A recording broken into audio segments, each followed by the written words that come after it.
से मनवा के जुड़े दहो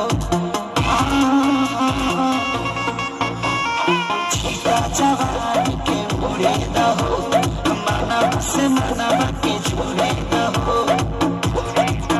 आज सुते दटा दरिया तान की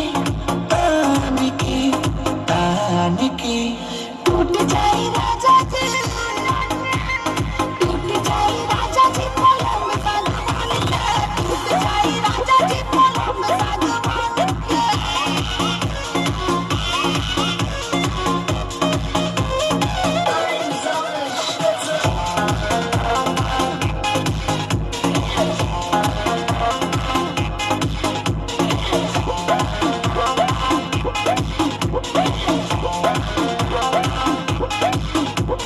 छुए तो बदन की देखो न पटन की चादर बिछा दे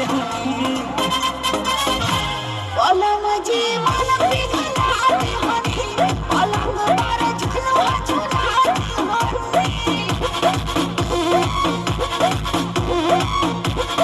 छुए तो बदन की देखो न पटन की चादर बिछा दे पलंग जी मन पिघला दे हनी, पलंग पर झुलवा झुला दे हनी। बड़ी यार बात बेडिया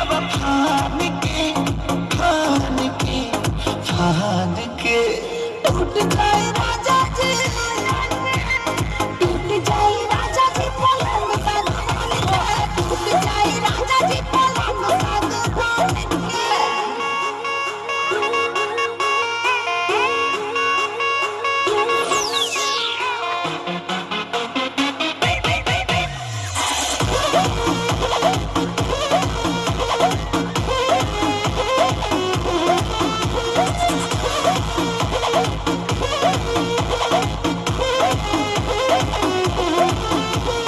बने तो बेसरनी देहिया में गरमी कोई लगी हो